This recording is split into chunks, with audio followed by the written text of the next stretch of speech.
ਵਾਹਿਗੁਰੂ ਸਤਿਨਾਮ ਵਾਹਿਗੁਰੂ ਸਤਿਨਾਮ ਵਾਹਿਗੁਰੂ ਸਤਿਨਾਮ ਵਾਹਿਗੁਰੂ। ਵਾਹਿਗੁਰੂ ਜੀ ਕਾ ਖਾਲਸਾ ਵਾਹਿਗੁਰੂ ਜੀ ਕੀ ਫਤਿਹ। ਗੁਰੂ ਪਿਆਰੀ ਸਾਧ ਸੰਗਤ, ਆਪ ਜੀ ਜੁੜ ਚੁੱਕੇ ਹੋ ਇਸ ਵਿਸ਼ੇਸ਼ ਗੁਰਮਤਿ ਕਲਾਸ ਦੇ ਵਿੱਚ, ਜਿਸ ਵਿੱਚ ਆਪਾਂ ਭਾਈ ਗੁਰਦਾਸ ਜੀ ਦੀ ਬਖਸ਼ੀ 11ਵੀਂ ਵਾਰ ਭਾਈ ਮਨੀ ਸਿੰਘ ਜੀ ਨੇ ਜੋ ਉਸ ਦਾ ਟੀਕਾ ਕੀਤਾ ਹੈ, ਸਿੱਖਾਂ ਦੀ ਭਗਤ ਮਾਲਾ, ਉਹਦੇ ਬਾਰੇ ਆਪਾਂ ਵਿਚਾਰ ਕਰ ਰਹੇ ਹਾਂ। ਤੇ ਆਪਾਂ ਹੁਣ ਤੱਕ 4 ਪੌੜੀਆਂ ਜੋ ਹਨ ਉਹ ਵਿਚਾਰ ਚੁੱਕੇ ਹਾਂ, ਤੇ ਅੱਜ ਆਪਾਂ ਜੋ 5ਵੀਂ ਪੌੜੀ ਹੈ ਉਹਦੀ ਆਰੰਭਤਾ ਕਰਨੀ ਹੈ। ਸੋ ਆਪ ਸਭ ਸੰਗਤ ਜੁੜ ਚੁੱਕੇ ਹੋ, ਸਭ ਦਾ ਬਹੁਤ ਬਹੁਤ ਧੰਨਵਾਦ।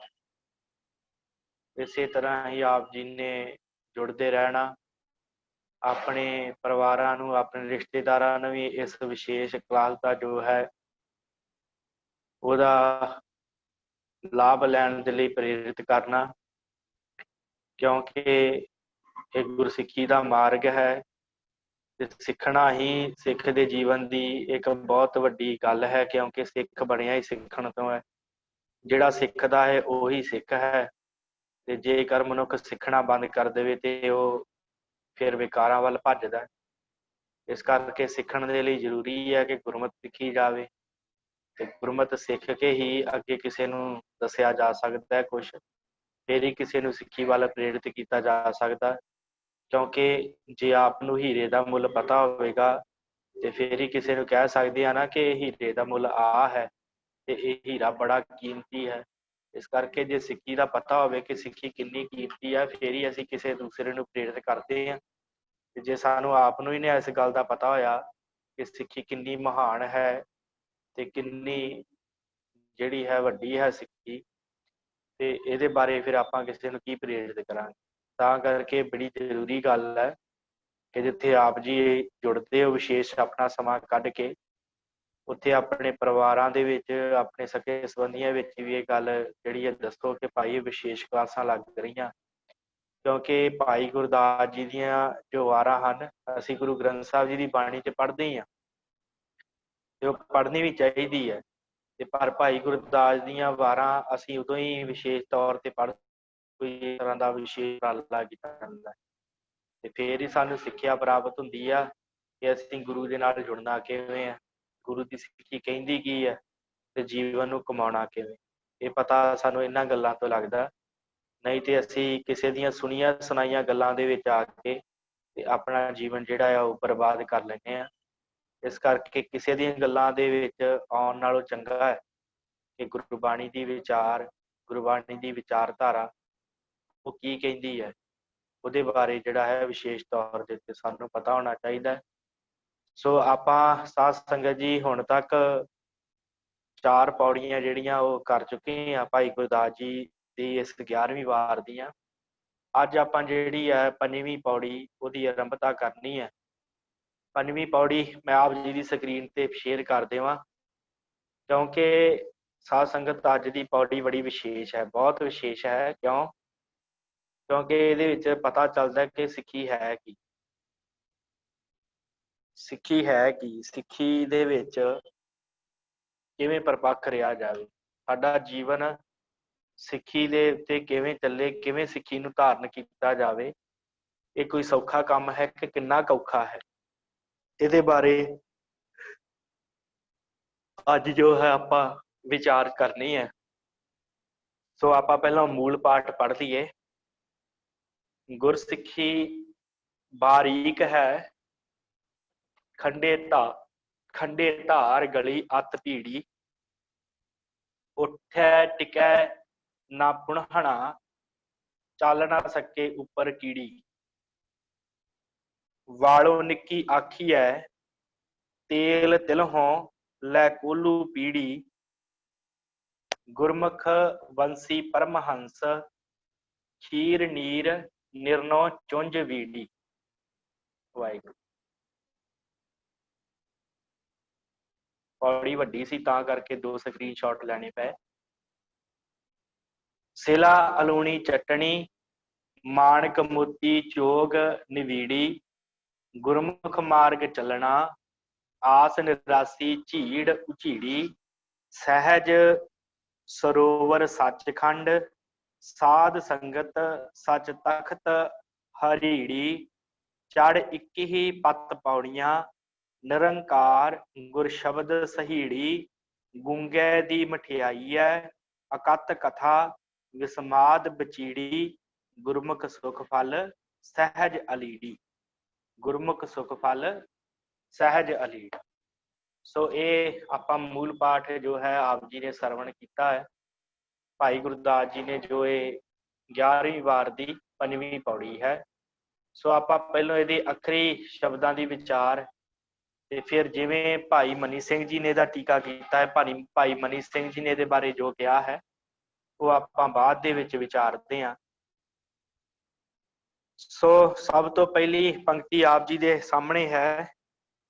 आरंभता तो पहला थोड़ा जा जिहड़ा है मैं ਇਹਦੇ ਉੱਤੇ थोड़ी जी विचार करके आप आरंभ करते हैं। अखरी अर्थ असल च साध संगत गुरसिੱਖੀ ਦਾ ਜਿਹੜਾ मार्ग है ना वो बड़ा कठिन भी है ते सौखा भी है। कठिन इस करके है कि ਇਹਦੇ ਵਿੱਚ ਆਪਣੇ ਮਨ ਨੂੰ ਗੁਰੂ ਨੂੰ ਦੇਣਾ ਪੈਂਦਾ है। भाव आपा ਜਿਹੜਾ है गुरु तो कुर्बान करना पैंदा है। सारा कुछ गुरु ते छड्ड देना पैंदा है। ते सौखा इस तरह कि जदों गुरु दे छड्ड दईए फिर गुरु किसी तरह की तोड़ नहीं आउण दिंदा।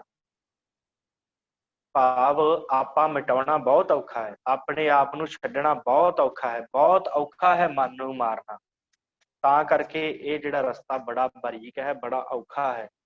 पर सौखा कदों हुंदा जदों सच्ची सारा कुछ गुरु नूं अर्पण कर दईए ना, जदों कह दईए गुरु सब कुछ तेरा है, ते फिर उस तो बाद ਇਹਦੇ ਵਿੱਚ ਜਦੋਂ ਆਨੰਦ ਆਉਂਦਾ ਹੈ ਨਾ, ਜੋ ਅਖੀਰਲੀਆਂ ਪੰਕਤੀਆਂ 'ਚ ਕਹਿਣਗੇ ਭਾਈ ਸਾਹਿਬ, ਜਦੋਂ ਉਹ ਆਨੰਦ ਆਉਂਦਾ ਹੈ ਜਿਵੇਂ ਗੂੰਗੇ ਨੇ ਮਠਿਆਈ ਖਾ ਲਈ ਹੋਵੇ ਤੇ ਉਹਨੂੰ ਕਹੀਏ ਭਾਈ ਤੈਨੂੰ ਕਿੰਨਾ ਕੁ ਆਨੰਦ ਆਇਆ ਤੂੰ ਦੱਸ ਤੇ ਸਹੀ, ਉਹ ਹੱਥ ਦੇ ਨਾਲ ਮਾੜੇ ਮੋਟੇ ਇਸ਼ਾਰੇ ਤੇ ਕਰ ਦੇਵੇਗਾ ਪਰ ਉਹ ਕਦੀ ਦੱਸ ਨਹੀਂ ਸਕਦਾ ਕਿ ਉਹ ਆਨੰਦ ਕਿਹੋ ਜਿਹਾ, ਬੋਲ ਕੇ ਨਹੀਂ ਦੱਸ ਸਕਦਾ।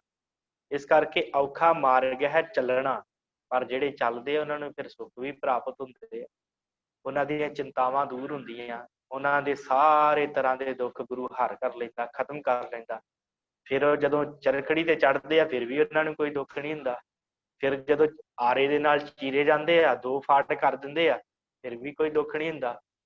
ਤੇ ਭਾਵੇਂ ਉਹਨਾਂ ਦੇ ਛੋਟੇ ਛੋਟੇ ਬੱਚਿਆਂ ਦੇ ਟੁਕੜੇ ਟੁਕੜੇ ਕਰਕੇ ਉਹਨਾਂ ਦੇ ਗਲਾਂ 'ਚ ਹਾਰ ਕੇ ਉਹਨਾਂ ਪਾ ਦਿੱਤੇ ਜਾਣ, ਫਿਰ ਵੀ ਉਹਨਾਂ ਨੂੰ ਕੋਈ ਦੁੱਖ ਨਹੀਂ ਹੁੰਦਾ।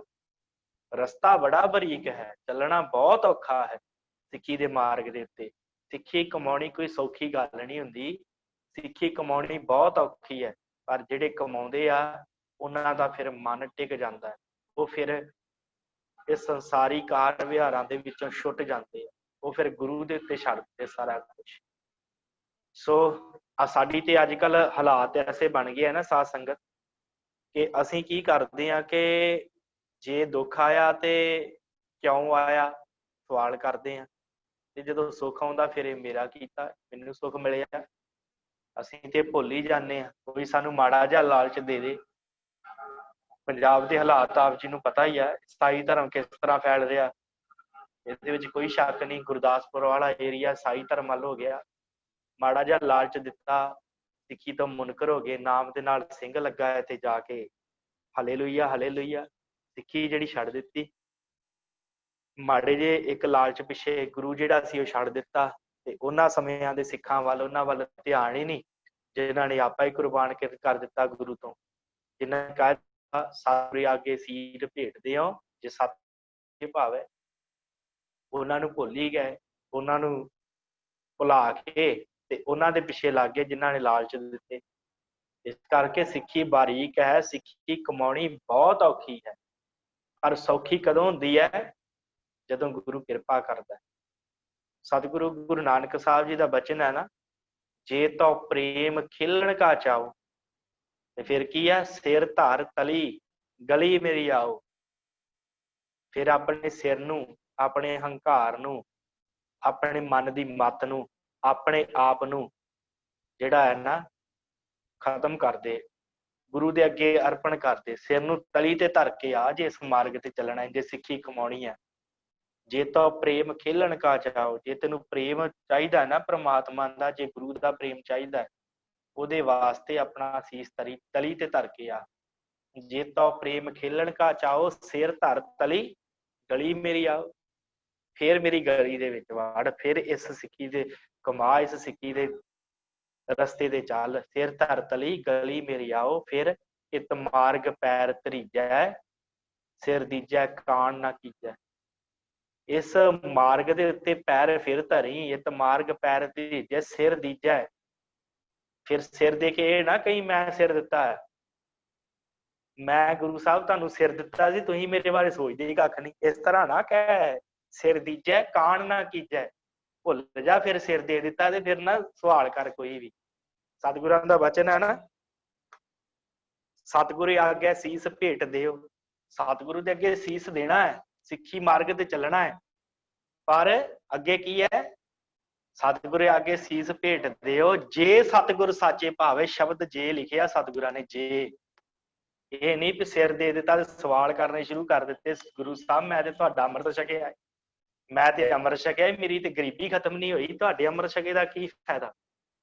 ਮੈਂ ਤੇ ਅੰਮ੍ਰਿਤ ਛਕਿਆ ਹੀ, ਮੈਂ ਤੇ ਸੋਚਿਆ ਹੀ ਕਿ ਮੈਂ ਤੇ ਵੱਡਾ ਬ੍ਰਹਮ ਗਿਆਨੀ ਹੋ ਗਿਆ, ਮੈਨੂੰ ਤੇ ਪ੍ਰਾਪਤ ਹੀ ਕੁਛ ਨਹੀਂ ਹੋਇਆ। ਇਸ ਤਰ੍ਹਾਂ ਨਹੀਂ, ਸਵਾਲ ਨਹੀਂ ਗੁਰੂ ਅੱਗੇ ਚੱਲਦੇ ਹੁੰਦੇ। ਸਤਿਗੁਰ ਅੱਗੇ ਸੀਸ ਭੇਟ ਦਿਓ, ਅੱਗੇ ਕੀ ਹੈ? ਜੇ ਸਤਿਗੁਰ ਸੱਚੇ ਨੂੰ ਭਾਵੇ, ਫਿਰ ਤੇਰਾ ਸੀਸ ਪ੍ਰਵਾਨ ਆ। ਤੇ ਸੀਸ ਦੇ ਕੇ ਇਹ ਨਾ ਕਹੀ ਕਿ ਮੈਂ ਦਿੱਤਾ ਹੈ ਗੁਰੂ ਜੀ ਸੀਸ, ਮੈਂ ਅੰਮ੍ਰਿਤ ਛਕਿਆ ਸੀ ਤੇ ਮੈਨੂੰ ਮਿਲਿਆ ਕੀ। ਇਸ ਤਰ੍ਹਾਂ ਸਵਾਲ ਨਾ ਕਰ, ਇਹ ਰਸਤਾ ਨਹੀਂ ਸਿੱਖੀ ਦਾ। ਸਿੱਖੀ ਦਾ ਰਸਤਾ ਹੈ ਨਿਭ ਕੇ ਚੱਲਣਾ ਤੇ ਸਿੱਖੀ ਕਮਾਉਣੀ, ਜਿਹੜੀ ਆਪਾਂ ਕੱਲ ਗੱਲ ਕੀਤੀ, ਉਹ ਹੁੰਦੀ ਹੈ ਅਸਲੀ ਸਿੱਖੀ। ਆਏ ਸੀ ਨਾ ਇਹ ਜਿਹੜੇ ਅਨੰਦਪੁਰ ਸਾਹਿਬ ਛੱਡ ਕੇ, ਤੇ ਜਦੋਂ ਅਨੰਦਪੁਰ ਸਾਹਿਬ ਛੱਡ ਕੇ ਜਿਹੜੇ 40 ਸਿੱਖ ਸੀ ਸਤਿਗੁਰਾਂ ਨੂੰ ਬਦਾਵਾ ਲੈ ਕੇ ਆ ਗਏ, ਤੇ ਫਿਰ ਪਿੰਡ ਦੇ ਮੋਹਤਬਾਰ ਜਿੱਥੋਂ ਦੇ ਰਹਿਣ ਵਾਲੇ ਸੀ, ਮਾਝੇ ਦੇ ਸਿੱਖ ਸਨ ਸਾਰੇ, ਸਾਰੇ ਇਕੱਠੇ ਹੋ ਕੇ ਜਦੋਂ ਆਏ ਸਤਿਗੁਰਾਂ ਦੇ ਕੋਲ, ਜੈਤੋ ਦੇ ਕੋਲ ਇੱਕ ਗੁਰਦੁਆਰਾ ਹੈ, ਗੁਰੂ ਕਾ ਤਾਲ ਹੈ ਮੇਰੇ ਖਿਆਲ ਨਾਲ ਉਸ ਗੁਰਦੁਆਰਾ ਸਾਹਿਬ ਦਾ ਨਾਮ। ਸਤਿਗੁਰੂ ਉੱਥੇ ਬੈਠੇ ਸਨ, ਗੁਰੂ ਗੋਬਿੰਦ ਸਿੰਘ ਮਹਾਰਾਜ ਸੱਚੇ ਪਾਤਸ਼ਾਹ। ਕੁਝ ਤੇ ਆਏ ਸੀ ਭੁੱਲ ਬਖਸ਼ਾਉਣ ਵਾਸਤੇ, ਭਾਈ ਮਹਾ ਸਿੰਘ ਵਰਗੇ, ਤੇ ਕੁਝ ਆਏ ਸੀ ਗੁਰੂ ਨੂੰ ਸਿੱਖਿਆ ਦੇਣ ਵਾਸਤੇ। ਜਿਹੜੇ ਭੁੱਲ ਬਖਸ਼ਾਉਣ ਆਏ ਸੀ, ਉਹ ਤੇ ਫਿਰ ਜਾ ਕੇ ਮੁਕਤਸਰ ਦੇ ਜੰਗ ਦੇ ਵਿੱਚ ਲੜ ਕੇ ਸ਼ਹਾਦਤ ਪ੍ਰਾਪਤ ਕਰਕੇ ਤੇ ਸਤਿਗੁਰਾਂ ਨੂੰ ਕਹਿੰਦੇ ਕਿ ਸਾਡਾ ਬਦਾਵਾ ਪਾੜ ਦਿਓ। ਸਤਿਗੁਰਾਂ ਨੇ ਉਹਨਾਂ ਦਾ ਬਦਾਵਾ ਪਾੜਿਆ ਵੀ। ਪਰ ਜਿਹੜੇ ਆਏ ਸੀ ਗੁਰੂ ਨੂੰ ਸਲਾਹ ਦੇਣ ਕਿ ਕੀ ਰੱਖਿਆ ਜੰਗ ਦੇ ਵਿੱਚ, ਕੀ ਰੱਖਿਆ ਹੈ ਲੜਨ ਮਰਨ ਦੇ ਵਿੱਚ, ਤੇ ਅਸੀਂ ਤੁਹਾਡੀ ਸੁਲਾਹ ਕਰਾ ਦਿੰਨੇ ਆ ਦਿੱਲੀ ਦਰਬਾਰ ਦੇ ਨਾਲ, ਤੁਸੀਂ ਇਹ ਕੰਮ ਨਾ ਕਰੋ। ਤੇ ਸਤਿਗੁਰਾਂ ਨੇ ਕਿਹਾ ਉਦੋਂ ਤੁਸੀਂ ਕਿੱਥੇ ਗਏ ਸੀ ਓਏ, ਵੱਡੀਆਂ ਸਲਾਹਾਂ ਦੇਣ ਆ ਗਏ ਜੇ ਗੁਰੂ ਨੂੰ, ਉਦੋਂ ਤੁਸੀਂ ਕਿੱਥੇ ਗਏ ਸੀ ਜਦੋਂ ਪੰਜਵੇਂ ਪਾਤਸ਼ਾਹ ਨੂੰ ਤੱਤੀ ਤਵੀ ਤੇ ਬਿਠਾਇਆ ਸੀ? ਉਦੋਂ ਕਿੱਥੇ ਗਏ ਜੀ ਜਦੋਂ ਸਾਡੇ ਪਿਤਾ ਗੁਰੂ ਤੇਗ ਬਹਾਦਰ ਦਾ ਸੀਸ ਜਿਹੜਾ ਸੀ ਚਾਂਦਨੀ ਚੌਂਕ 'ਚ ਲਾ ਦਿੱਤਾ ਗਿਆ, ਉਦੋਂ ਤੁਸੀਂ ਕਿੱਥੇ ਸੀ? ਹੁਣ ਤੁਸੀਂ ਬੜੀਆਂ ਸਲਾਹਾਂ ਦਿੰਦੇ ਹੋ ਆ ਕੇ। ਇਸ ਕਰਕੇ ਗੁਰੂ ਨੂੰ ਸਲਾਹ ਨਹੀਂ ਦਿੱਤੀ ਜਾਂਦੀ, ਗੁਰੂ ਦੀ ਸਲਾਹ ਮੰਨੀ ਜਾਂਦੀ। ਜੋ ਗੁਰੂ ਕਹਿੰਦਾ ਹੈ ਨਾ, ਉਹਨੂੰ ਮੰਨ ਲੈਣਾ ਸਿੱਖੀ ਹੈ, ਉਹਨੂੰ ਆਪਣੇ ਜੀਵਨ 'ਚ ਧਾਰਨ ਕਰਨਾ ਸਿੱਖੀ ਹੈ ਕਿ ਜੋ ਮੇਰੇ ਗੁਰੂ ਨੇ ਕਿਹਾ ਉਸ ਨੂੰ ਪ੍ਰਵਾਨ ਕਰਨਾ, ਉਹਨੂੰ ਦੋਵੇਂ ਹੱਥ ਜੋੜ ਕੇ ਮੰਨ ਲੈਣਾ, ਅਸਲ ਦੇ ਵਿੱਚ ਸਿੱਖੀ ਕਮਾਉਣੀ ਹੈ। ਸਿੱਖੀ ਤੇ ਇੱਕ ਹਿਸਾਬ ਦਾ ਕੋਈ ਮਜ਼ਾਕ ਵਾਲੀ ਗੱਲ ਨਹੀਂ ਹੁੰਦੀ ਕਿ ਬਸ ਅੰਮ੍ਰਿਤ ਛਕ ਲਿਆ ਤੇ 40 ਦਿਨ ਰਹਿਤ ਰੱਖੀ, 45ਵੇਂ ਦਿਨ ਕਹਿ ਕੁਝ ਇਸ ਤਰ੍ਹਾਂ ਕਰਦੇ ਆ ਨਾ, 40 ਦਿਨ ਰਹਿਤ ਰੱਖੀ, 45ਵੇਂ ਦਿਨ ਫੇਰ ਉਹੀ ਹਾਲਾਤ। ਨਹੀਂ, ਇਹ ਕੋਈ ਮਜ਼ਾਕ ਨਹੀਂ ਹੈ। ਸਿੱਖੀ ਉਮਰ ਭਰ ਕਮਾਉਣੀ ਪੈਂਦੀ ਹੈ, ਆਪਣੇ ਆਪ ਨੂੰ ਖਤਮ ਕਰਨਾ ਪੈਂਦਾ ਹੈ। ਕੋਈ ਪਤਾ ਨਹੀਂ ਵਿਕਾਰ ਕਿਹੜੇ ਵੇਲੇ ਘੇਰ ਲੈਣ, ਇਸ ਕਰਕੇ ਉਹਦੇ ਦਰ ਤੇ ਝੁਕਣਾ ਪੈਂਦਾ ਸਦਾ ਵਾਸਤੇ, ਸਦਾ ਹੀ ਉਹਦੇ ਦਰ ਤੇ ਝੁਕਣਾ ਪੈਂਦਾ ਕਿ ਸਤਿਗੁਰੂ ਪਤਾ ਨਹੀਂ ਕਿਹੜੇ ਵੇਲੇ ਮਨ ਦੇ ਵਿੱਚ ਵਿਕਾਰ ਆ ਜਾਣੇ ਆ, ਪਰ ਇਹ ਮਨ ਹੁਣ ਮੈਂ ਤੈਨੂੰ ਦਿੱਤਾ ਤਾਂ ਇਹਦਾ ਰੱਖਿਆ ਕਿ ਤੂੰ ਆ। ਇਸ ਤਰ੍ਹਾਂ ਸਿੱਖੀ ਕਮਾਈ ਜਾਂਦੀ ਹੈ। ਇਹ ਨਹੀਂ ਕਿ ਸਿੱਖੀ ਦੇ ਵਿੱਚ ਜਾ ਕੇ ਗੁਰੂ ਨੂੰ ਸਲਾਹਾਂ ਦਿੱਤੀਆਂ ਜਾਣ ਕਿ ਜੋ ਮੇਰਾ ਮਨ ਕਹਿੰਦਾ ਉਹ ਗੁਰੂ ਮੰਨੇ, ਇਸ ਤਰ੍ਹਾਂ ਕਦੀ ਨਹੀਂ ਹੁੰਦਾ। ਜੋ ਮੇਰਾ ਮਨ ਹੈ ਨਾ, ਇੰਝ ਹੀ ਹੈ ਨਾ, ਜਦੋਂ ਅਸੀਂ ਜਾਂਦੇ ਹਾਂ ਤੇ ਜੇ ਗੁਰੂ ਦੀ ਕੋਈ ਗੱਲ ਸਾਨੂੰ ਲੱਗਦਾ ਹੈ ਕਿ ਇਹ ਮੇਰਾ ਮਨ ਨਹੀਂ ਮੰਨਦਾ, ਤੇ ਗੁਰੂ ਸਾਹਿਬ ਤੇ ਕਹਿ ਰਹੇ ਆ ਪਰ ਸਾਡਾ ਜਦੋਂ ਮਨ ਨਹੀਂ ਨਾ ਮੰਨਦਾ, ਅਸੀਂ ਕਹਿੰਦੇ ਮੇਰੇ ਵਾਸਤੇ ਨਹੀਂ ਹੋਣੀ ਗੱਲ, ਇਹ ਕਿਸੇ ਹੋਰ ਵਾਸਤੇ ਹੋਊਗੀ। ਨਹੀਂ ਭਲਿਆ, ਉਹ ਤੇਰੇ ਵਾਸਤੇ ਆ, ਤੇਰੇ ਭਲੇ ਵਾਸਤੇ। ਜੋ ਗੁਰੂ ਨੇ ਕਹਿ ਦਿੱਤਾ। ਅੱਜ ਹਾਲਾਤ ਕੀ ਹੈ? ਕਿਉਂ ਸਿੱਖੀ ਤੋਂ ਮੁਨਕਰ ਹੋ ਰਹੇ ਆ? ਕਿਉਂਕਿ ਗੁਰੂ ਦੀ ਗੱਲ ਨਹੀਂ ਮੰਨ ਰਹੇ। ਜਿਹੜੀਆਂ ਗੱਲਾਂ ਸਾਡੇ ਮਨ ਨੂੰ ਚੰਗੀਆਂ ਲੱਗਦੀਆਂ, ਉਹਨਾਂ ਗੱਲਾਂ ਨੂੰ ਅਸੀਂ ਸੁਣਦੇ ਹਾਂ। ਉਹਨਾਂ ਗੱਲਾਂ ਨੂੰ ਸੁਣ ਕੇ ਕਹਿੰਦੇ ਇਹੋ ਸੱਚ ਹੈ। ਸੁਣਦੇ ਸ਼ਬਦ ਮੈਂ ਤਾਂ ਵਰਤ ਰਿਹਾ ਕਿਉਂਕਿ ਅੱਜ ਕੱਲ੍ਹ ਸੋਸ਼ਲ ਮੀਡੀਆ ਦਾ ਜ਼ਮਾਨਾ ਨਾ, ਤੇ ਸਾਨੂੰ ਸੁਣਾਉਣ ਵਾਲੇ ਬਹੁਤ ਆ। ਉਹਨਾਂ ਨੂੰ ਸੁਣ ਕੇ ਅਸੀਂ ਮੰਨ ਲੈਂਦੇ ਹਾਂ, ਪਰ ਕਦੀ ਧਿਆਨ ਹੀ ਨਹੀਂ ਦਿੱਤਾ ਗੁਰੂ ਗ੍ਰੰਥ ਸਾਹਿਬ ਦੇ ਵਿੱਚ ਕੀ ਲਿਖਿਆ। ਕਦੀ ਜਪਜੀ ਸਾਹਿਬ ਦੀ ਵਿਆਖਿਆ ਹੀ ਨਹੀਂ ਸੁਣੀ।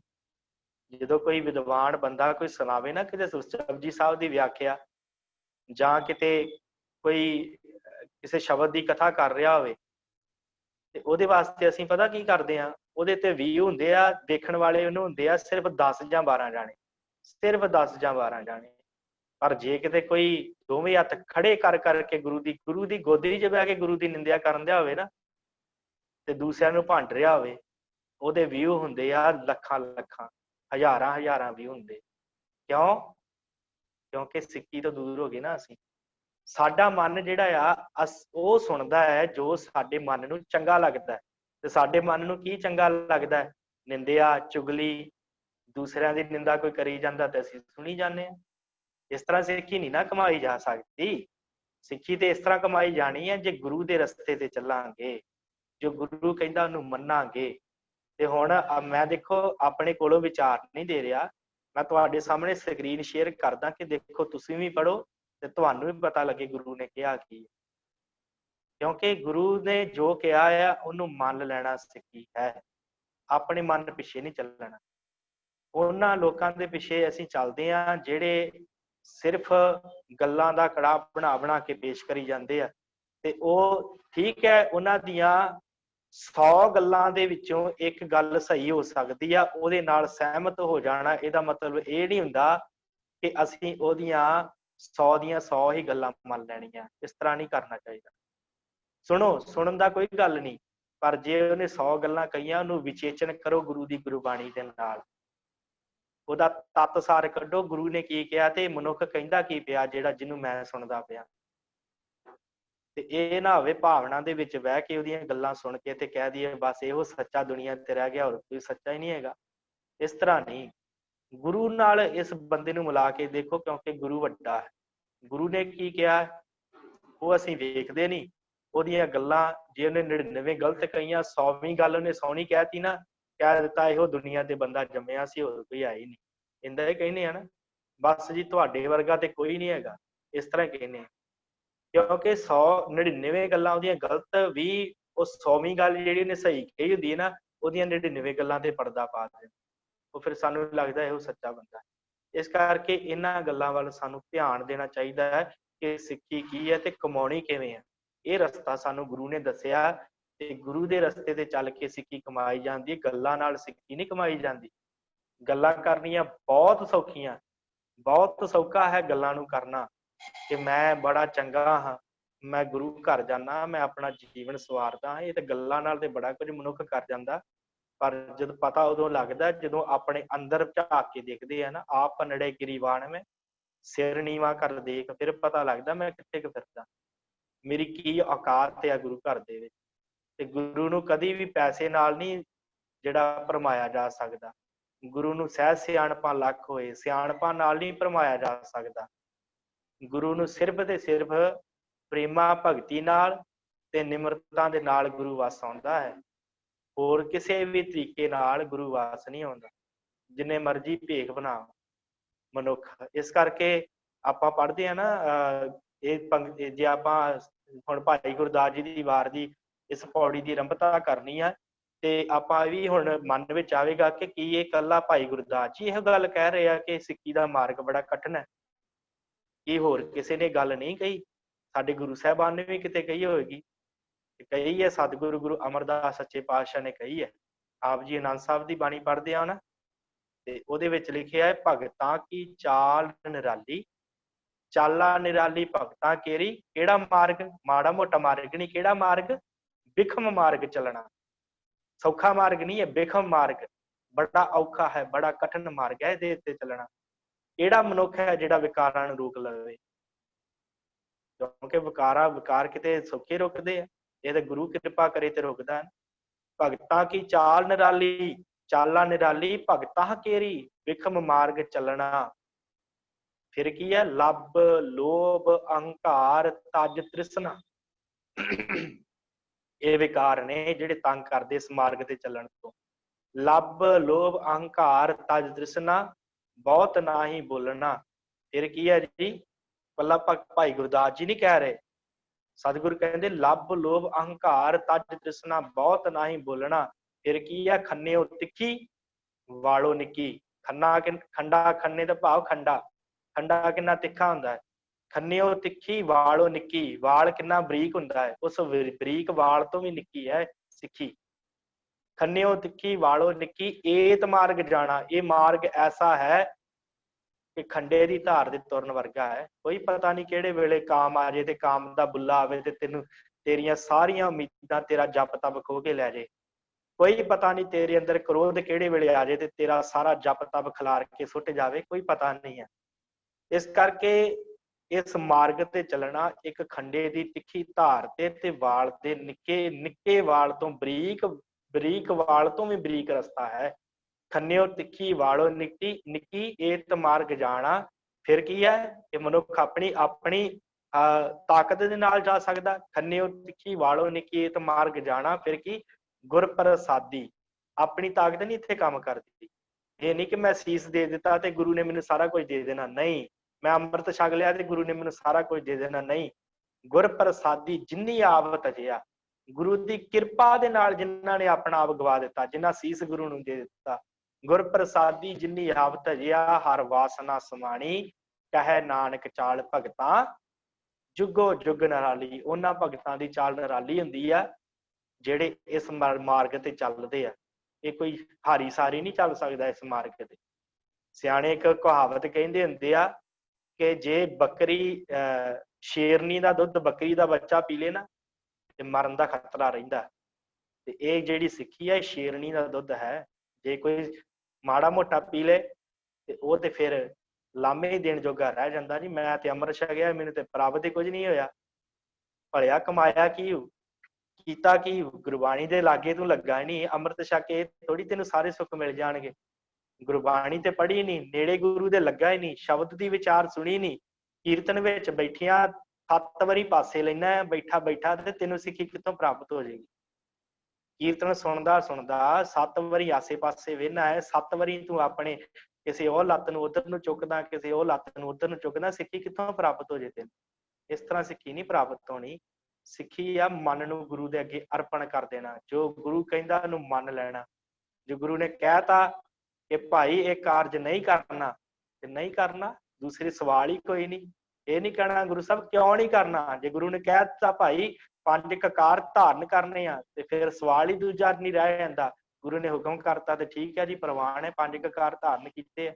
गुरु ने कहा संगत जाना है, कीर्तन सुनना, कथा विचार सुननी है, ते दूसरा सवाल ही नहीं सिख दे मन च आना चाहिए, क्यों वाला शब्द ही नहीं आना चाहिए कि क्यों जावां क्यों करा। गुरु ने कहा सेवा करनी है, तेरे च निम्रता आऊगी, सवाल ना होवे कि मैं सेवा क्यों करनी है, मैं की करन नूं जाना है।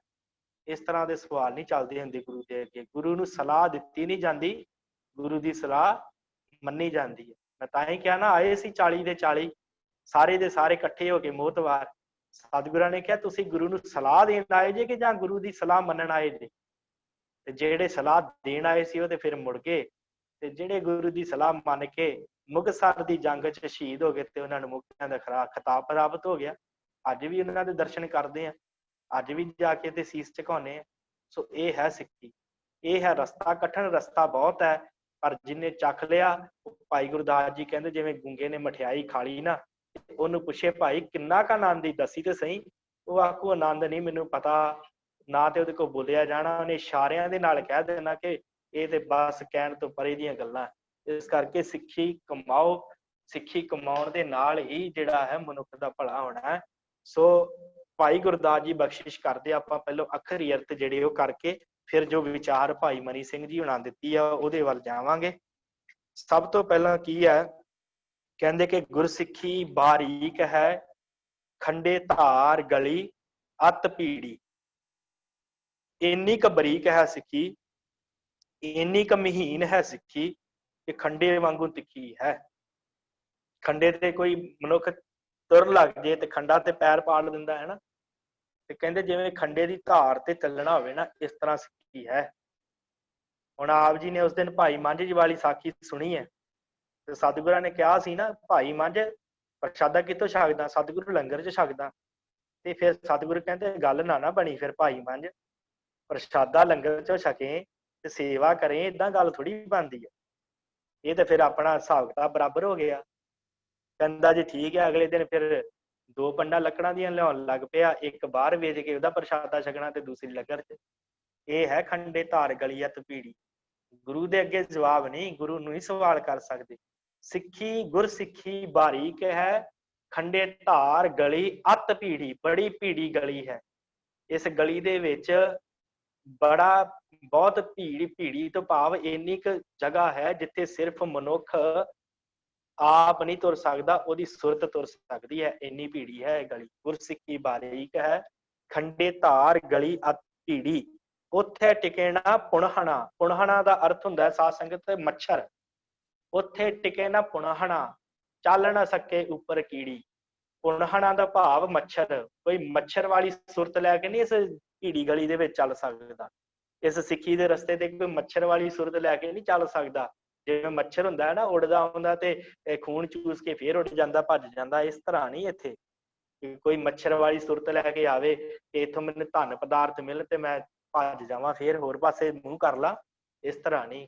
ਚੱਲ ਨਾ ਸਕੇ ਉੱਪਰ ਕੀੜੀ, ਤੇ ਕੋਈ ਕੀੜੀ ਵੀ ਇੱਥੇ ਨਹੀਂ ਚੱਲ ਸਕਦੀ। ਇਹ ਐਸੀ ਹੈ ਕਿ ਕਿਸੇ ਦੇ ਪਿੱਛੇ ਕੀੜੀਆਂ ਇੱਕ ਦੂਸਰੇ ਦੇ ਪਿੱਛੇ ਚੱਲਦੀਆਂ ਨਾ, ਇਸ ਤਰ੍ਹਾਂ ਦੀ ਨਹੀਂ ਆ ਕਿ ਕਿਸੇ ਨੇ ਕਹਿ ਦਿੱਤਾ ਉਹ ਕੀ ਰੱਖਿਆ ਸਤ ਸੰਗਤ ਚ, ਇੱਧਰ ਆ ਆਪਾਂ ਜਾ ਕੇ ਹੋਰ ਕੰਮ ਕਰਦੇ ਆ, ਇਹ ਤਾਂ ਵਿਹਲਿਆਂ ਦਾ ਕੰਮ ਆ। ਇਸ ਤਰ੍ਹਾਂ ਨਹੀਂ ਚੱਲਦੀ ਇੱਥੇ ਗੱਲ। ਇੱਥੇ ਚੱਲ ਨਾ ਸਕੇ ਉੱਪਰ ਕੀੜੀ, ਦੂਸਰਿਆਂ ਦੇ ਪਿੱਛੇ ਚੱਲਣ ਵਾਲੇ ਨਹੀਂ ਇੱਥੇ ਚੱਲ ਸਕਦੇ। ਇੱਥੇ ਆਪਣੇ ਗੁਰੂ ਦੇ ਪਿੱਛੇ ਜਾਣ ਵਾਲਾ ਚੱਲ ਸਕਦਾ ਇਸ ਰਸਤੇ ਦੇ ਉੱਤੇ। ਉੱਥੇ ਟਿਕੇ ਨਾ ਪੁਣਹਣਾ, ਉੱਥੇ ਮੱਛਰ ਵਰਗਾ ਮਨੁੱਖ ਨਹੀਂ ਚੱਲ ਸਕਦਾ। ਚੱਲ ਨਾ ਸਕੇ ਉੱਪਰ ਕੀੜੀ, ਉੱਥੇ ਜਿਨ੍ਹਾਂ ਦੀ ਸੁਰਤ ਕੀੜੀ ਵਰਗੀ ਹੈ ਨਾ, ਧਨ ਪਦਾਰਥਾਂ ਵੱਲ ਜਾਂ ਦੂਸਰਿਆਂ ਦੇ ਪਿੱਛੇ ਲੱਗਣ ਵਾਲੇ ਆ ਜਿਹੜੇ, ਉਹ ਇਸ ਰਸਤੇ ਦੇ ਉੱਤੇ ਨਹੀਂ ਚੱਲ ਸਕਦੇ। ਵਾਲੋਂ ਨਿੱਕੀ ਆਖੀ ਹੈ ਤੇਲ ਤਿਲਹੋਂ ਲੈ ਕੋਲੂ ਪੀੜੀ। ਵਾਲੋਂ ਨਿੱਕੀ ਹੈ ਜਿਹੜੀ, ਇਹ ਜਿਹੜਾ ਰਸਤਾ ਹੈ ਨਾ, ਵਾਲ ਤੋਂ ਵੀ ਨਿੱਕਾ, ਵਾਲ ਤੋਂ ਬਰੀਕ ਹੈ। ਕਿਵੇਂ? ਜਿਵੇਂ ਕੋਲੂ ਵਿਖੇ ਤੇਲ ਤਿਲਾਂ ਤੋਂ ਲੈ ਕੇ ਪੀੜੀ ਦਾ ਹੈ। ਜਿਵੇਂ ਕੋਲੂ ਚ ਤਿਲਾਂ ਨੂੰ ਪੀੜੀ ਦਾ ਨਾ, ਇਸ ਤਰ੍ਹਾਂ ਦੀ ਸਿੱਖੀ ਹੈ। ਇਸ ਤਰ੍ਹਾਂ ਆਪਣੇ ਜੀਵਨ ਨੂੰ ਜਿਹੜਾ ਹੈ ਨਾ ਪੀੜਨਾ ਪੈਂਦਾ ਹੈ ਗੁਰੂ ਦੇ ਸ਼ਬਦ ਲੈ ਕੇ।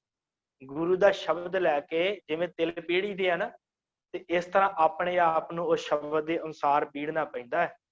ਬੜਾ ਔਖਾ ਰਸਤਾ ਹੈ, ਕਠਿਨ ਹੈ। ਜਪ ਤਪ ਸੇਵਾ ਸਿਮਰਨ ਕਰਨਾ ਸਭ ਤੋਂ ਔਖਾ ਰਸਤਾ ਹੈ। ਆਪਣੇ ਆਪ ਨੂੰ ਜਿਵੇਂ ਕੋਲੂ ਦੇ ਵਿੱਚ ਤਿਲ ਪੀੜੀ ਦੇ ਆ ਨਾ, ਇਸ ਤਰ੍ਹਾਂ ਆਪਣੇ ਆਪ ਨੂੰ ਕੋਲੂ ਦੇ ਵਿੱਚ ਪੀੜਨਾ ਪੈਂਦਾ ਹੈ। ਭਾਵ ਆਪਣੇ ਮਨ ਨੂੰ ਵਾਰ-ਵਾਰ ਵਿਕਾਰਾਂ ਵੱਲੋਂ ਰੋਕਣਾ ਪੈਂਦਾ ਹੈ, ਫੜ ਕੇ ਸ਼ਬਦ ਚ ਲਾਉਣਾ ਪੈਂਦਾ ਹੈ।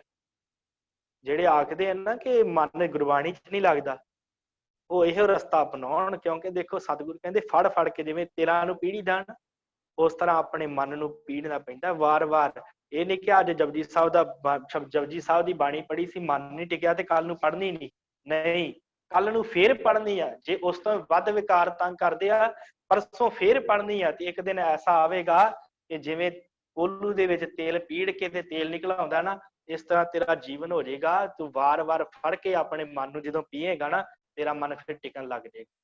ਵਾਲੋਂ ਨਿੱਕੀ ਆਖੀ ਹੈ, ਇੰਨੀ ਬਰੀਕ ਹੈ ਸਿੱਖੀ ਕਿ ਜਿਵੇਂ ਤਿਲਾਂ ਨੂੰ ਕੋਲੂ ਚ ਪੀੜੀ ਦਾ, ਇਸ ਤਰ੍ਹਾਂ ਆਪਣੇ ਮਨ ਨੂੰ ਗੁਰੂ ਦੇ ਸ਼ਬਦ ਦੇ ਵਿੱਚ ਪੀੜਨਾ ਪੈਂਦਾ ਹੈ।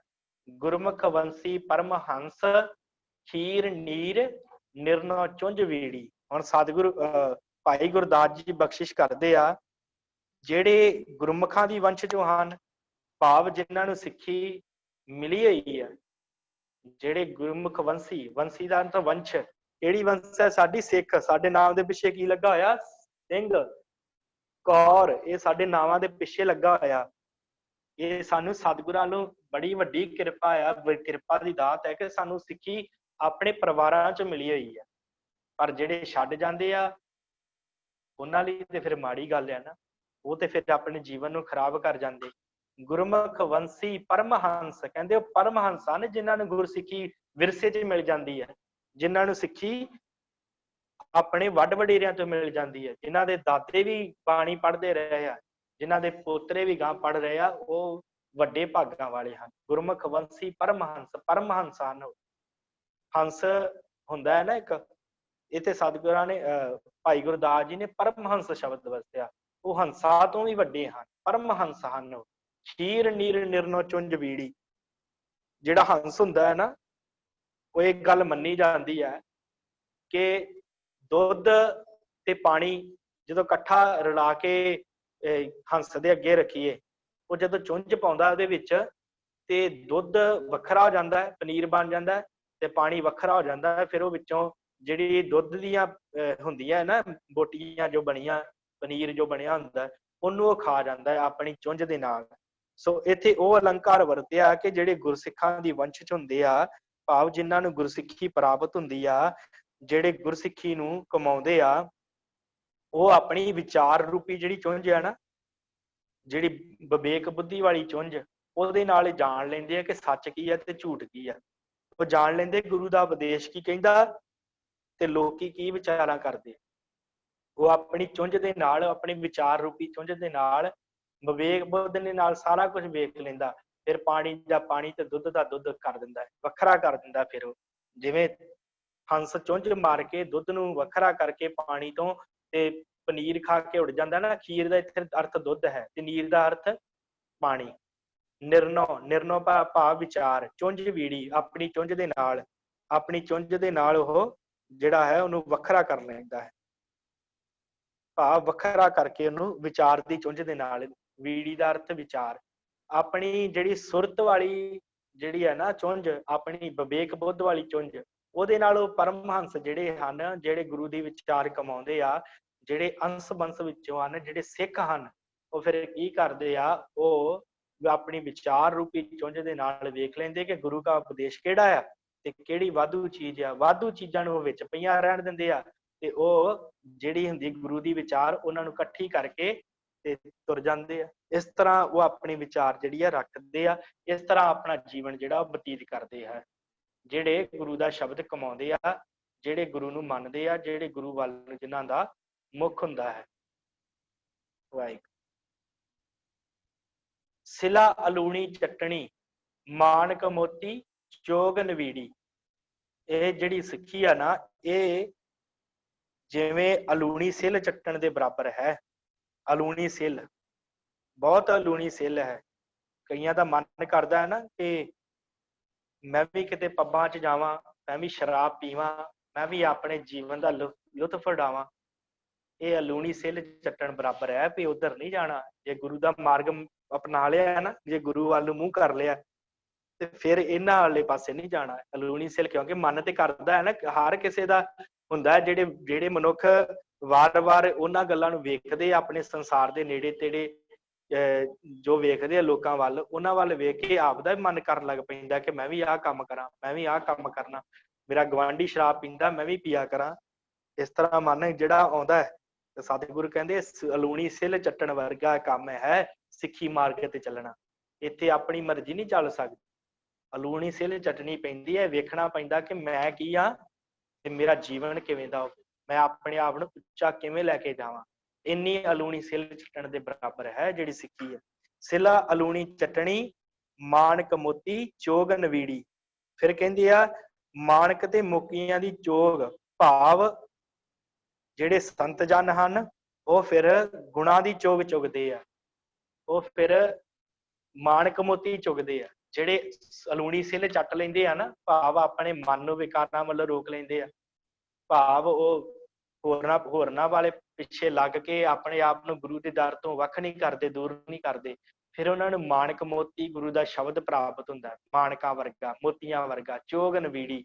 ਫਿਰ ਉਹ ਚੁੱਕਦੇ ਆ, ਫਿਰ ਚੁਗ ਕੇ ਤ੍ਰਿਪਤ ਹੁੰਦੇ ਆ। ਫਿਰ ਉਹਨਾਂ ਚੋਗਾਂ ਨੂੰ, ਜਿਵੇਂ ਹੰਸ ਜਿਹੜਾ ਹੁੰਦਾ ਮੋਤੀ ਚੁਗਦਾ ਨਾ, ਤੇ ਉਹ ਫਿਰ ਇਸ ਤਰ੍ਹਾਂ ਮੋਤੀ ਚੁਗਦੇ ਆ। ਫਿਰ ਅਲੂਣੀ ਸਿੱਲ ਚੱਟ ਕੇ, ਭਾਵ ਆਪਣੇ ਮਨ ਨੂੰ ਵਿਕਾਰਾਂ ਵੱਲੋਂ ਹੋੜ ਕੇ, ਤੇ ਫਿਰ ਇਹ ਮਾਣਕ ਮੋਤੀ ਜੋ ਗੁਰੂ ਦਾ ਸ਼ਬਦ ਹੈ ਉਹਨੂੰ ਚੱਕਦੇ ਆ। ਐਸਾ ਉਹਨਾਂ ਦਾ ਜੀਵਨ ਹੁੰਦਾ ਹੈ। ਗੁਰਮੁਖ ਮਾਰਗ ਚੱਲਣਾ, ਆਸ ਨਿਰਾਸੀ ਝੀੜ ਉਚੀੜੀ। ਗੁਰਮੁਖ ਮਾਰਗ ਚੱਲਣਾ, ਉਹ ਫਿਰ ਕੀ ਕਰਦੇ ਆ? ਗੁਰਮੁਖਾਂ ਦੇ ਰਸਤੇ ਤੇ ਚੱਲਦੇ ਆ। ਗੁਰਮੁਖਾਂ ਦੇ ਰਸਤੇ ਤੇ ਭਾਵ ਜਿਹੜੇ ਨਾਲ ਦੇ ਆ ਗੁਰਮੁਖ ਪਿਆਰੇ, ਉਹਨਾਂ ਤੋਂ ਫਿਰ ਸੇਧ ਲੈ ਕੇ ਉਹ ਫਿਰ ਗੁਰਮੁਖ ਮਾਰਗ ਤੇ ਚੱਲਦੇ ਆ। ਜਿਵੇਂ ਉਹਨਾਂ ਨੇ ਪ੍ਰਾਪਤ ਕੀਤਾ ਫਿਰ ਆਪ ਵੀ ਪ੍ਰਾਪਤ ਕਰਨ ਦੀ ਲੋਚਾ ਕਰਦੇ ਆ।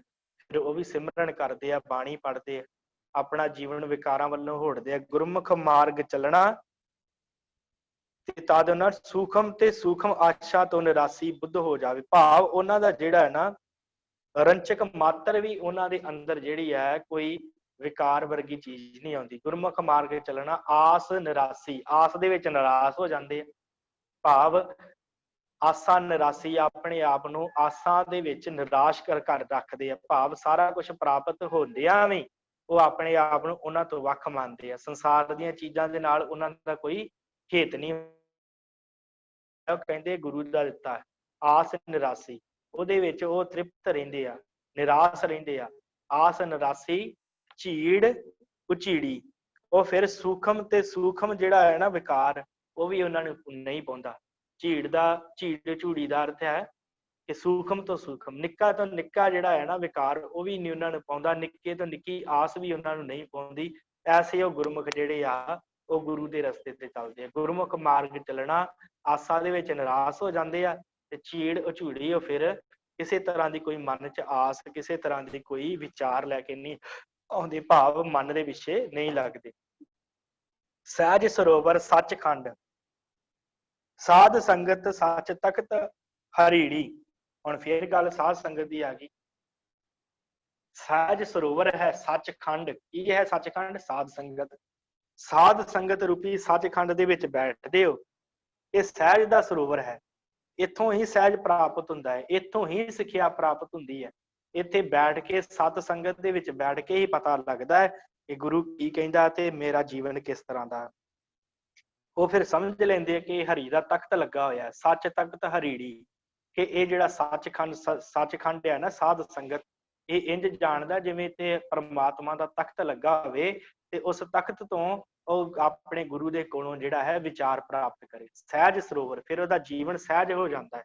ਇਸ ਸੱਚਖੰਡ ਰੂਪੀ ਸਤ ਸੰਗਤ ਚ ਬੈਠ ਕੇ ਉਹ ਫਿਰ ਗੁਰੂ ਨੂੰ ਸਮਝਦਾ ਹੈ ਕਿ ਇਹ ਸੱਚਖੰਡ ਜਿਹੜਾ ਹੈ, ਇਹ ਜਿਹੜਾ ਸਾਧ ਸੰਗਤ ਹੈ, ਇੱਥੇ ਤਖਤ ਲੱਗਾ ਹੋਇਆ ਹੈ ਉਸ ਅਕਾਲ ਪੁਰਖ ਦਾ। ਇਸ ਤਰ੍ਹਾਂ ਦਾ ਉਹਦਾ ਜੀਵਨ ਹੋ ਜਾਂਦਾ ਹੈ। ਚੜ 21 ਪੱਤ ਪੌੜੀਆਂ ਨਿਰੰਕਾਰ ਗੁਰ ਸ਼ਬਦ ਸਹੀੜੀ।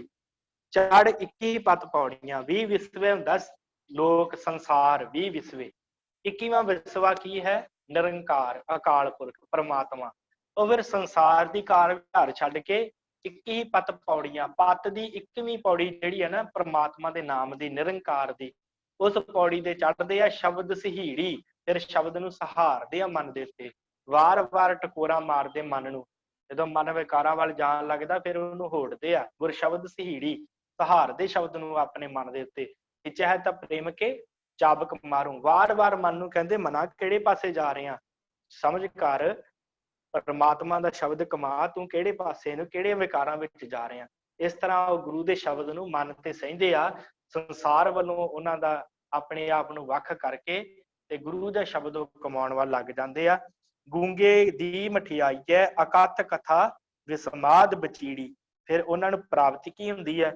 ਐਸੀ ਉਹਨਾਂ ਦੀ ਸੁਰਤ ਜੁੜਦੀ ਹੈ ਜਿਵੇਂ ਕਿਸੇ ਗੂੰਗੇ ਨੇ ਮਠਿਆਈ ਖਾ ਲਈ ਹੋਵੇ ਤੇ ਉਹਨੂੰ ਪੁੱਛੀਏ ਭਾਈ ਤੈਨੂੰ ਸਵਾਦ ਕਿੰਨਾ ਕੁ ਆਇਆ, ਉਹ ਨਹੀਂ ਦੱਸ ਸਕਦਾ ਕਿ ਉਹਨੂੰ ਕਿੰਨਾ ਕੁ ਸਵਾਦ ਆਇਆ, ਮੂੰਹ ਤੋਂ ਬੋਲ ਕੇ ਨਹੀਂ ਦੱਸ ਸਕਦਾ। ਉਹ ਹੱਥ ਦੇ ਨਾਲ ਕਹਿ ਦੇਗਾ, ਇਸ਼ਾਰੇ ਕਰ ਦੇਵੇਗਾ।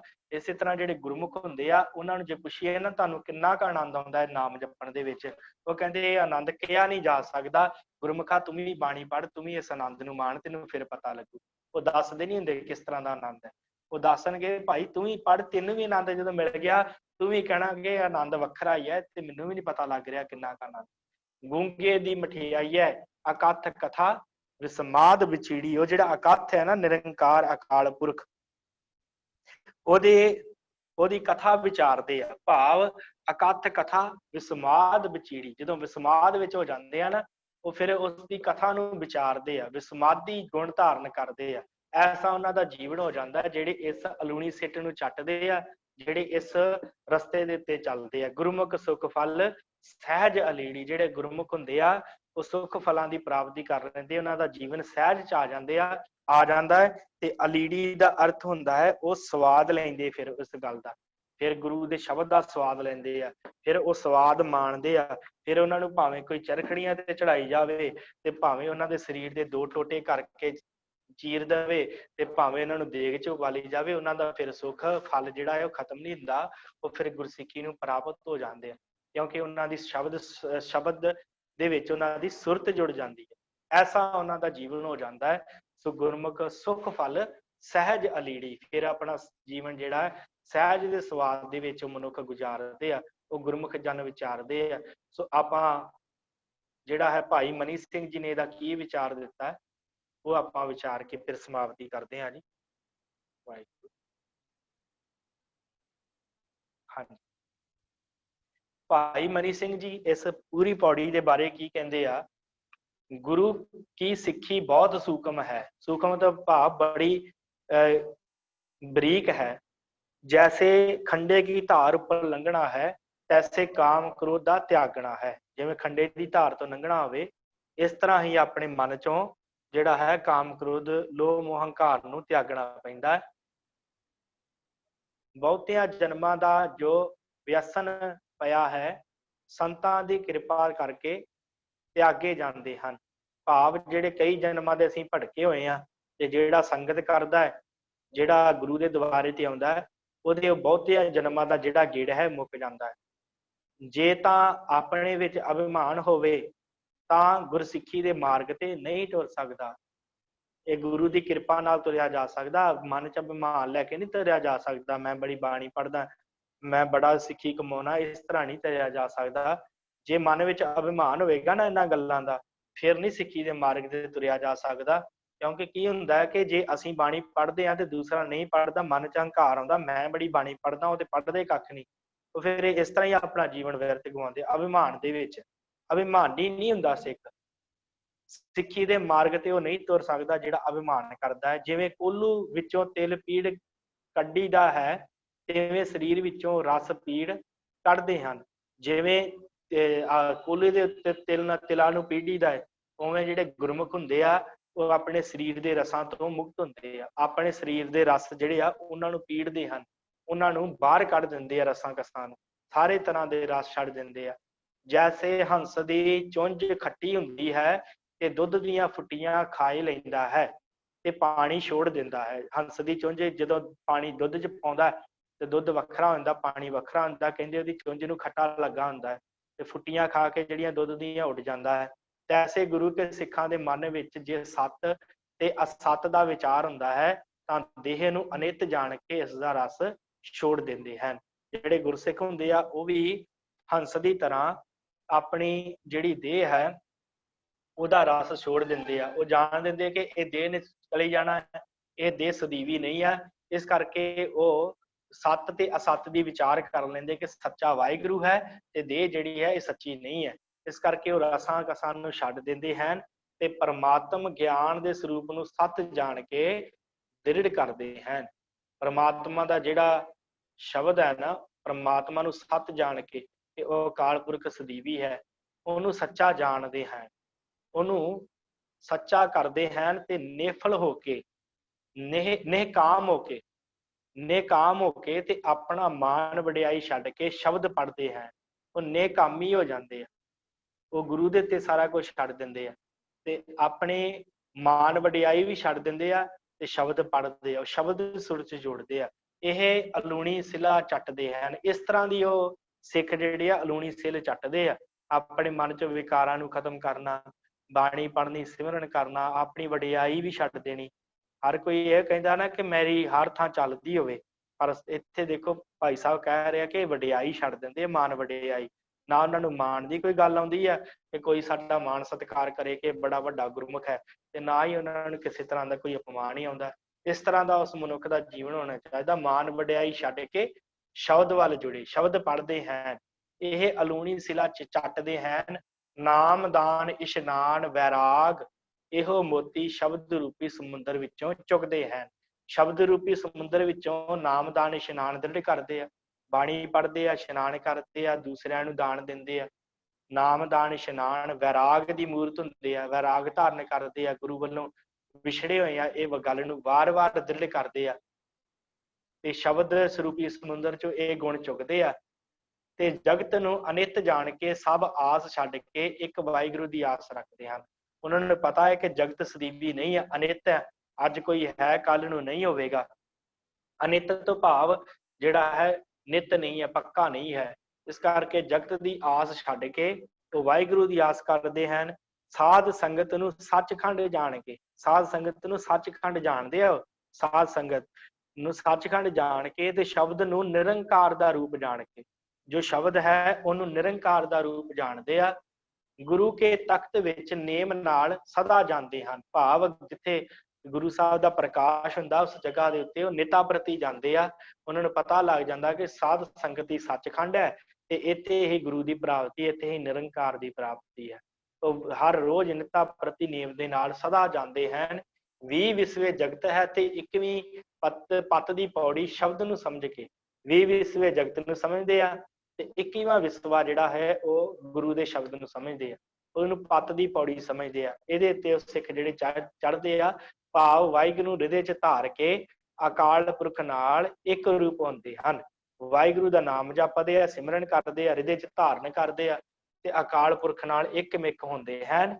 ਜਿਵੇਂ ਗੂੰਗਾ ਮਠਿਆਈ ਖਾਂਦਾ ਹੈ ਤੇ ਮੂੰਹੋਂ ਕੁਝ ਨਹੀਂ ਕਹਿ ਸਕਦਾ, ਤੈਸੇ ਜਿਹੀ ਬਿਰਤੀ ਉਹਨਾਂ ਨੂੰ ਪ੍ਰਾਪਤ ਹੋਈ ਹੈ ਜੋ ਕਹਿ ਨਹੀਂ ਸਕਦੇ ਪਰ ਗਿਆਨ ਕਰਕੇ ਤ੍ਰਿਪਤ ਹੋ ਰਹਿੰਦੇ ਹਨ। ਤੇ ਉਹ ਜਿਹੜੇ ਮਨੁੱਖ ਆ ਕਹਿ ਕੁਝ ਨਹੀਂ ਸਕਦੇ, ਪਰ ਜੋ ਉਹਨਾਂ ਨੂੰ ਗੁਰੂ ਵੱਲੋਂ ਗਿਆਨ ਪ੍ਰਾਪਤ ਹੋਇਆ ਹੁੰਦਾ ਨਾ, ਉਸ ਗਿਆਨ ਦੇ ਵਿੱਚ ਉਹ ਗੁਰਸਿੱਖ ਜਿਹੜੇ ਤ੍ਰਿਪਤ ਰਹਿੰਦੇ ਆ, ਜਿਹੜੇ ਸਿੱਖੀ ਕਮਾਉਂਦੇ। ਸੋ ਇੱਥੇ ਜੋ ਹੈ ਭਾਈ ਮਨੀ ਸਿੰਘ ਜੀ ਨੇ ਜੋ ਵਿਚਾਰ ਦਿੱਤੀ ਹੈ ਕਿ ਭਾਈ ਆਪਣੇ ਜੀਵਨ ਦੇ ਵਿੱਚੋਂ ਜਿਹੜੇ ਆ ਵਿਕਾਰ ਕੱਢਣੇ, ਇਹ ਸਿੱਖੀ ਕਮਾਉਣੀ ਹੈ। ਆਪਣਾ ਸਾਰਾ ਕੁਝ ਆ ਜੋ ਵੀ ਆ ਗੁਰੂ ਨੂੰ ਅਰਪਣ ਕਰ ਦੇਣਾ। ਆਪਣੇ ਮਨ ਦੇ ਵਿੱਚ ਕੋਈ ਖਿਆਲ ਨਹੀਂ ਲੈ ਕੇ ਆਉਣਾ ਕਿ ਇਹ ਸਾਰਾ ਕੁਝ ਜੋ ਵੀ ਕਰ ਰਹੇ ਆ ਮੈਂ ਕਰ ਰਿਹਾ। ਆਪਾ ਮਾਰ ਕੇ ਹੀ ਸਿੱਖੀ ਦੀ ਪ੍ਰਾਪਤੀ ਹੈ, ਕਿਸੇ ਦੀਆਂ ਗੱਲਾਂ ਵਿੱਚ ਆ ਕੇ ਸਿੱਖੀ ਦੀ ਪ੍ਰਾਪਤੀ ਨਹੀਂ ਹੋ ਸਕਦੀ। ਸਿੱਖੀ ਜਿਹੜੀ ਹੈ ਆਪਣੇ ਮਨ ਦੇ ਵਿਕਾਰਾਂ ਨੂੰ ਖਤਮ ਕਰਕੇ ਆਪਣੇ ਆਪ ਕਮਾਈ ਜਾਂਦੀ ਹੈ ਤੇ ਨਾ ਹੀ ਇਹ ਕਿਸੇ ਦੀ ਕਮਾਈ ਹੋਈ ਮਿਲਦੀ ਹੈ। ਜੇ ਦਾਦੇ ਨੇ ਨਾਮ ਜਪਿਆ ਤੇ ਉਹ ਦਾਦੇ ਨੂੰ ਹੀ ਫਲ ਪ੍ਰਾਪਤ ਹੋਏਗਾ, ਉਹ ਪਿਤਾ ਨੂੰ ਫਲ ਪ੍ਰਾਪਤ ਨਹੀਂ ਹੋਏਗਾ। ਤੇ ਜਿਹੜਾ ਪਿਤਾ ਨੇ ਜਪਿਆ ਉਹ ਪੁੱਤਰ ਨੂੰ ਪ੍ਰਾਪਤ ਨਹੀਂ ਹੋਏਗਾ ਉਹਦਾ ਫਲ, ਕਿਉਂਕਿ ਪਿਤਾ ਨੇ ਆਪਣਾ ਜੀਵਨ ਜੀਵਿਆ ਸੀ ਤੇ ਉਹ ਪਿਤਾ ਨੂੰ ਫਲ ਪ੍ਰਾਪਤ ਹੋਵੇਗਾ। ਤੇ ਜੇ ਅੱਗੇ ਪੋਤਾ ਹੈ, ਪੋਤਾ ਨਾ ਜਪੇਗਾ ਤੇ ਉਹਦਾ ਫਲ ਨਹੀਂ ਮਿਲੇਗਾ, ਤੇ ਜੇ ਉਹ ਜਪੇਗਾ ਤੇ ਉਹਦਾ ਫਲ ਉਹਨੂੰ ਹੀ ਪ੍ਰਾਪਤ ਹੋਏਗਾ। ਤੇ ਇਸ ਕਰਕੇ ਸਿੱਖੀ ਇਸ ਤਰ੍ਹਾਂ ਨਹੀਂ ਹੈ ਕਿ ਕਿਸੇ ਨੂੰ ਜਿਹੜੀ ਹੈ ਮਿਲ ਗਈ ਤੇ ਉਹਨੇ ਕਹਿ ਦਿੱਤਾ ਕਿ ਮੈਂ ਸਾਡਾ ਪਰਿਵਾਰ ਬੜਾ ਵੱਡਾ ਸੀ, ਸਾਡੇ ਪਰਿਵਾਰ ਦੇ ਵਿੱਚ ਬੜੀ ਸਿੱਖੀ ਸੀ, ਮੇਰਾ ਦਾਦਾ ਵੀ ਨਾਮ ਜਪਦਾ ਸੀ, ਮੇਰਾ ਪੜਦਾਦਾ ਵੀ ਨਾਮ ਜਪਦਾ ਸੀ, ਸਾਡੀ ਕੁੱਲ ਜਿਹੜੀ ਹੈ ਉਹ ਗੁਰੂ ਸਾਹਿਬਾਨ ਦੀ ਕੁੱਲ ਦੇ ਨਾਲ ਮਿਲਦੀ ਹੈ। ਇਸ ਤਰ੍ਹਾਂ ਦੀਆਂ ਗੱਲਾਂ ਛੱਡਣੀਆਂ ਚਾਹੀਦੀਆਂ। ਇਹ ਸੋਚਣਾ ਚਾਹੀਦਾ ਮੈਂ ਕਿੱਥੇ ਖੜਾ ਹਾਂ, ਇਹ ਗੱਲ ਮੈਂ ਉਹਨਾਂ ਦੀ ਕੁੱਲ ਦੇ ਵਿੱਚ ਹਾਂ, ਮੈਂ ਕਿੰਨਾ ਕੁ ਨਾਮ ਜਪਦਾ, ਮੈਂ ਕਿੰਨੀ ਕੁ ਬਾਣੀ ਪੜ੍ਹਦਾ ਹਾਂ। ਇਹ ਗੱਲ ਯਾਦ ਰੱਖਣੀ ਚਾਹੀਦੀ ਹੈ। ਸਿੱਖੀ ਉਹਨੂੰ ਹੀ ਪ੍ਰਾਪਤ ਹੁੰਦੀ ਹੈ ਜਿਹੜਾ ਇਹ ਅਲੂਣੀ ਸਿਲ ਚੱਟਦਾ ਹੈ, ਜਿਹੜਾ ਆਪਣੇ ਮਨ ਨੂੰ ਵਿਕਾਰਾਂ ਵੱਲੋਂ ਹੋੜਦਾ ਹੈ, ਜਿਹੜਾ ਮਨ ਦੇ ਵਿੱਚ ਹੋਰ ਕਿਸੇ ਤਰ੍ਹਾਂ ਦੀ ਕੋਈ ਕਾਮਨਾ ਨਹੀਂ ਆਉਣ ਦਿੰਦਾ, ਜਿਹੜਾ ਆਪਣੇ ਜੀਵਨ ਨੂੰ ਗੁਰੂ ਦੇ ਅਨੁਸਾਰ ਚਲਾਉਂਦਾ ਹੈ ਨਾ, ਉਹਨੂੰ ਸਿੱਖੀ ਦੀ ਪ੍ਰਾਪਤੀ ਹੁੰਦੀ ਹੈ। ਹੋਰ ਗੱਲਾਂ ਦੇ ਨਾਲ ਸਿੱਖੀ ਦੀ ਪ੍ਰਾਪਤੀ ਨਹੀਂ ਹੁੰਦੀ। ਇਸ ਕਰਕੇ ਬੜਾ ਜ਼ਰੂਰੀ ਹੈ ਬਾਣੀ ਪੜ੍ਹਨੀ, ਸਿਮਰਨ ਕਰਨਾ, ਨਾਮ ਜਪਣਾ। ਨਾਮ ਜਪ ਕੇ ਸਤ ਸੰਗਤ ਕਰਕੇ ਹੀ ਮਨੁੱਖ ਦਾ ਭਲਾ ਹੋ ਸਕਦਾ ਹੈ। ਹੋਰ ਕਿਸੇ ਤਰੀਕੇ ਦੇ ਨਾਲ ਉਹਨੂੰ ਜਿਹੜਾ ਹੈ ਸਿੱਖੀ ਪ੍ਰਾਪਤ ਨਹੀਂ ਹੋ ਸਕਦੀ। ਸੋ ਆਪਾਂ ਇਹ ਅੱਜ ਜਿਹੜੀ ਹੈ ਭਾਈ ਗੁਰਦਾਸ ਜੀ ਦੀ 11ਵੀਂ ਵਾਰ ਦੀ 5ਵੀਂ ਪੌੜੀ ਦੀ ਜਿਹੜੀ ਹੈ ਵਿਚਾਰ ਕੀਤੀ ਹੈ। ਸੋ ਹੁਣ ਆਪ ਜੀ ਨੂੰ ਬੇਨਤੀ ਹੈ ਕਿ ਭਾਈ ਆਪ ਜੀ ਜੇ ਕੁਝ ਪੁੱਛਣਾ ਹੈ ਤੇ ਉਹ ਆਪ ਜੀ ਪੁੱਛ ਸਕਦੇ ਹੋ।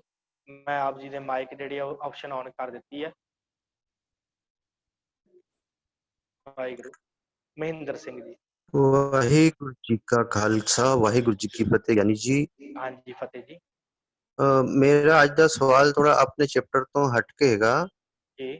ਕਿ ਆਪ ਜੀ ਨੂੰ ਜਿੱਦਾਂ ਗਿਆਨ ਹੈਗਾ ਕਿ ਗੁਰੂ ਗ੍ਰੰਥ ਸਾਹਿਬ ਜੀ ਦਾ ਪ੍ਰਕਾਸ਼ ਪੁਰਬ 1 ਸਤੰਬਰ ਨੂੰ ਮਨਾਇਆ ਜਾਂਦਾ ਹਮੇਸ਼ਾ ਤੋਂ। ਹਾਂਜੀ।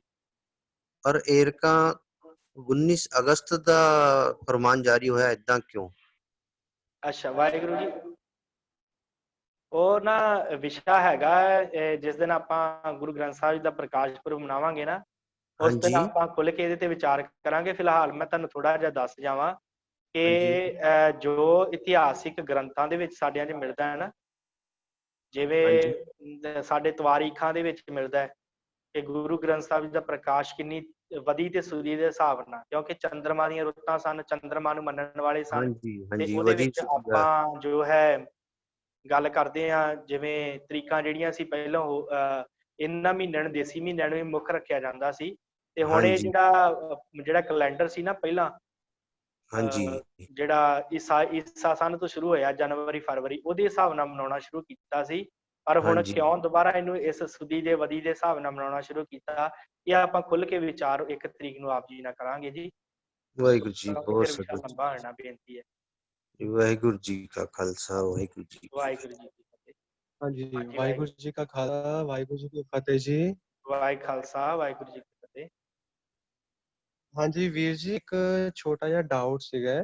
ਹਾਂਜੀ, ਜਿਹੜਾ ਆਪ ਜੀ ਨੇ ਹੁਣੀ ਦੱਸਿਆ 20 ਵਿਸਵੇ ਜਗਤ ਹੈ, ਇਹਦੇ ਵਿੱਚ ਜਿਹੜੀ 20 ਦੀ ਗੱਲ ਕੀਤੀ ਗਈ ਹੈ, ਇਹ 20 ਕੀ ਚੀਜ਼ ਹੈ? ਕਿ ਇਹ ਇੰਦਰੀਆਂ ਦੀ ਗੱਲ ਕੀਤੀ ਹੈ ਜਾਂ ਕੀ ਚੀਜ਼ ਹੈ ਇਹ? ਹਾਂਜੀ ਵੀਰ ਜੀ, ਇਹ ਨਾ 20 ਵਿਸਵੇ ਜਗਤ ਹੈ। ਜਿਹੜਾ ਜਗਤ ਦਾ ਕਿ ਕਾਰ ਵਿਹਾਰ ਹੈ ਨਾ, ਜਿੰਨਾ ਵੀ, ਇਹ 20 ਵਿਸਵਿਆਂ ਦੇ ਵਿੱਚ ਚੱਲ ਰਿਹਾ। ਉਹ 20 ਵਿਸਵੇ ਕਿਹੜੇ ਹਨ, ਉਹ ਮੈਂ ਤੁਹਾਨੂੰ ਕੱਲ ਨੂੰ ਆਪਾਂ ਗੱਲ ਸ਼ੁਰੂ ਕਰਨ ਤੋਂ ਦੱਸ ਦਾਂਗੇ, ਤੇ ਸਮਾਂ ਲੰਬਾ ਹੋ ਜਾਣਾ। ਉਹ 20 ਵਿਸਵੇ ਜਿਹੜੇ ਆ ਨਾ, ਜਗਤ ਹੈ, ਜਿਹੜੀ ਕਾਰ ਵਿਹਾਰ ਹੈ ਜਿੰਨੀ ਵੀ ਸੰਸਾਰ ਦੀ, ਉਹ ਜਿਹਦੇ ਵਿੱਚ ਇੰਦਰੇ ਵੀ ਆ ਜਾਂਦੇ ਆ, ਜਿੰਨਾ ਵੀ ਸੰਸਾਰ ਦਾ ਕਾਰ ਵਿਹਾਰ 20 ਵਿਸਵਿਆਂ ਦੇ ਵਿੱਚ ਚੱਲ ਰਿਹਾ। ਤੇ ਉਹਨਾਂ ਨੂੰ ਛੱਡ ਕੇ 21ਵਾਂ ਵਿਸਵਾ ਜਿਹੜਾ ਸ਼ਬਦ ਹੈ, ਉਹਨੂੰ ਧਾਰਨ ਕਰੇ ਸਿੱਖ। ਸੋ ਉਹਦੇ ਬਾਰੇ ਆਪਾਂ ਵਿਚਾਰ ਕੱਲ ਨੂੰ ਕਰ ਲਾਂਗੇ। ਠੀਕ ਹੈ ਵੀਰ ਜੀ, ਠੀਕ ਹੈ ਜੀ। ਹਾਂਜੀ, ਵਾਹਿਗੁਰੂ।